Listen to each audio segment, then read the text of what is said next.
മഹാരാഷ്ട്രയിലെയും ജാർഖണ്ഡിലെയും polling പൂർത്തിയായി. അവിടുത്തെ വിജയ സാധ്യതകൾ പ്രവചനങ്ങളായി വരുന്ന ഈ എക്സിറ്റ് പോൾ ഫലങ്ങൾ പറയുന്നത് മഹാരാഷ്ട്രയിലും ജാർഖണ്ഡിലും ഭൂരിപക്ഷം ഏജൻസികളും പ്രവചിക്കുന്നത് അവിടെ BJP ഉൾപ്പെടുന്ന സഖ്യത്തിന് അധികാരത്തിൽ വരാൻ കഴിയുമെന്നതാണ്. പക്ഷേ ഇവിടെ ജാർഖണ്ഡ് നോക്കുമ്പോൾ 81 നിയമസഭാ സീറ്റുകളാണ് ജാർഖണ്ഡിലുള്ളത്. ജാർഖണ്ഡിൽ വിവിധയിടങ്ങളിൽ ഇപ്പോൾ ആക്സിസ് മൈ ഇന്ത്യ പറയുന്നത് അവിടെ 53 സീറ്റുകളുമായി JMM ഉൾപ്പെടുന്ന ഇന്ത്യ സഖ്യം അധികാരത്തിൽ വരുമെന്നതാണ്. ചാണക്യ സ്ട്രാറ്റജീസ് പറയുന്നത് 45 മുതൽ 50 സീറ്റുകൾ വരെ NDAക്ക് കിട്ടും, 35 മുതൽ 38 വരെ കോൺഗ്രസിന് എന്നുള്ളതാണ് ചാണക്യ സ്ട്രാറ്റജീസ് പറയുന്നത്. മെട്രിക്സ് സർവേ പറയുന്നതും കോൺഗ്രസിന് എതിരായിട്ടുള്ള BJPക്ക് അനുകൂലമായിട്ടുള്ള ജനവിധിയായിരിക്കും ഉണ്ടാവുക എന്നതാണ്. 42 മുതൽ 47 സീറ്റുകൾ വരെയാണ് ജാർഖണ്ഡിൽ BJPക്ക് വേണ്ടി പ്രവചിക്കുന്നത്. ഒരുപക്ഷെ ആക്സിസ് മൈ ഇന്ത്യ മാത്രമാണ് ജാർഖണ്ഡിൽ കാര്യമായി 53 സീറ്റുകൾ JMMന് കിട്ടും, JMM ഉൾപ്പെടുന്ന ഇന്ത്യ സഖ്യത്തിന് കിട്ടും എന്നുള്ള പ്രവചനം നടത്തുന്നത്. കഴിഞ്ഞ തവണത്തേക്കാൾ സീറ്റ് നില ഉയർത്താൻ ഹേമന്ത് സോറന്റെ JMMന് കഴിയും എന്നുള്ള പ്രവചനം ആക്സിസ് മൈ ഇന്ത്യയാണ് നടത്തുന്നത്. ഏതായാലും വിവിധ വിഷയങ്ങൾ ചർച്ച ചെയ്യപ്പെട്ട ഇടമാണ് ജാർഖണ്ഡ്. അവിടെ ഹേമന്ത് സോറന്റെ അറസ്റ്റ്, അതിനെ തുടർന്നുണ്ടായിട്ടുള്ള ആരോപണങ്ങൾ തുടങ്ങിയ വിഷയങ്ങൾ അവിടെ ചർച്ച ചെയ്യപ്പെട്ടിരുന്നു. ആദിവാസി പ്രശ്നങ്ങൾ ഏറെ ചർച്ച ചെയ്യപ്പെട്ട ഇടമാണ് ജാർഖണ്ഡ് സംസ്ഥാനം. അതോടൊപ്പം തന്നെ ബംഗ്ലാദേശിൽ നിന്നുള്ള നുഴഞ്ഞുകയറ്റക്കാരുടെ പ്രശ്നങ്ങളിൽ നിന്ന് ആദിവാസികളെയും സ്ത്രീകളെയും സംരക്ഷിക്കാൻ BJP ഉണ്ടാകുമെന്നതായിരുന്നു BJP ജാർഖണ്ഡിൽ ഉന്നയിച്ചിരുന്ന വാഗ്ദാനം. ഏതൊക്കെ മുദ്രാവാക്യങ്ങൾക്കും ഏതൊക്കെ വാഗ്ദാനങ്ങൾക്കുമാണ് ജനം വോട്ട് ചെയ്തിട്ടുള്ളത് എന്നതാണ് ജാർഖണ്ഡിന്റെ വിധി നിശ്ചയിക്കാൻ പോകുന്നത്. ഞങ്ങളുടെ പ്രതിനിധി അച്യുതൻ ഉണ്ട് ഡൽഹിയിൽ നിന്ന് വിവരങ്ങളുമായി. അച്യുതൻ, ഈ ജാർഖണ്ഡിനെ സംബന്ധിച്ച് BJPയുടെ ഒരു പ്രധാനപ്പെട്ട സ്ലോഗൻ തന്നെ ബംഗ്ലാദേശിൽ നിന്നുള്ള ഇൻഫിൽട്രേറ്റേഴ്സ്, അവിടെ നിന്നുള്ള നുഴഞ്ഞുകയറ്റക്കാരിൽ നിന്ന് ആദിവാസികളെയും സ്ത്രീകളെയും ഒക്കെ സംരക്ഷിക്കുമെന്നുള്ളതാണ്.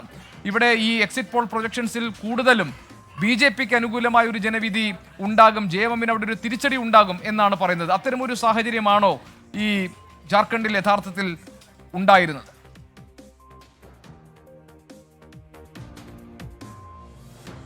ഗോപികൃഷ്ണൻ സൂചിപ്പിച്ചതുപോലെ തന്നെ ആക്സിസ് മൈ ഇന്ത്യ ഒഴിച്ചു നിർത്തിയാൽ ബാക്കിയുള്ള സർവേകളെല്ലാം അവിടെ NDAക്ക് അധികാരം ലഭിക്കും എന്ന തരത്തിലായിരുന്നു പ്രവചനം. ആക്സിസ് മൈ ഇന്ത്യ മാത്രമാണ് 53 സീറ്റുകൾ ഇന്ത്യ മുന്നണിക്ക് ലഭിക്കുമെന്ന് പ്രവചിച്ചത്. കഴിഞ്ഞ തവണ 47 സീറ്റുകളാണ് JMMഉം കോൺഗ്രസും RJDയും കൂടി നേടി സംസ്ഥാന ഭരണം പിടിച്ചെടുക്കുന്നത്.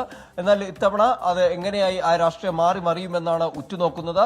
BJPയെ സംബന്ധിച്ചാണെങ്കിൽ വലിയ രീതിയിലുള്ള ഒരു പ്രചാരണം അത് BJP ജാർഖണ്ഡ് കേന്ദ്രീകരിച്ച് നടത്തി എന്നുള്ളതാണ്.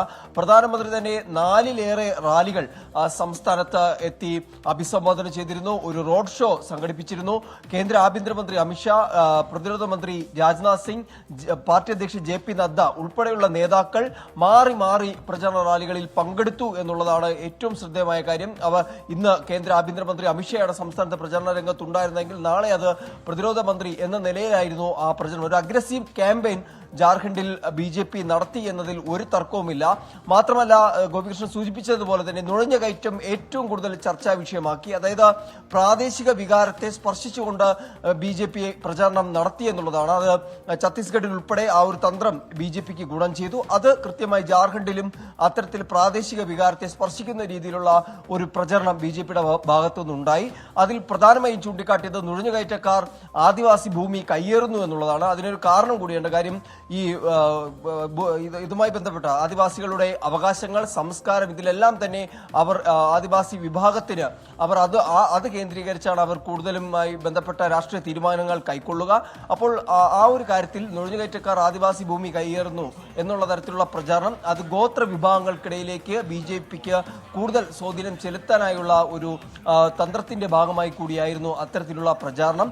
കഴിഞ്ഞ തവണ 2 സീറ്റുകൾ മാത്രമാണ് BJPക്ക് ഈ ഗോത്രവർഗ മേഖലയിൽ വിജയിക്കാനായത്. 28 ആദിവാസി സംവരണ മണ്ഡലങ്ങളുണ്ടായിരുന്നു. അതിൽ 2 സീറ്റ് മാത്രമാണ് BJPക്ക് ജയിക്കാനായത്. ലോക്സഭാ തെരഞ്ഞെടുപ്പിൽ 5 സീറ്റിൽ മത്സരിച്ചെങ്കിലും അവിടെ ഒരു സീറ്റിലും ഈ ആദിവാസി സംവരണ സീറ്റുകളിൽ BJPക്ക് വിജയിക്കാനായില്ല. അപ്പോൾ അവിടേക്ക് തന്നെയാണ് BJP ഉറ്റുനോക്കുന്നത്. കാരണം ഈ സംസ്ഥാന രാഷ്ട്രീയം അതിന്റെ ഗതി നിർണ്ണയിക്കുവാനുള്ള ശേഷി ഗോത്രവർഗ വിഭാഗങ്ങൾക്കുണ്ട് എന്നത് തന്നെയാണ്. അത് കൃത്യമായി BJP ഇത്തവണത്തെ പ്രചാരണങ്ങളിൽ അത് പ്രയോഗിച്ചു എന്നതും ശ്രദ്ധേയമാണ്.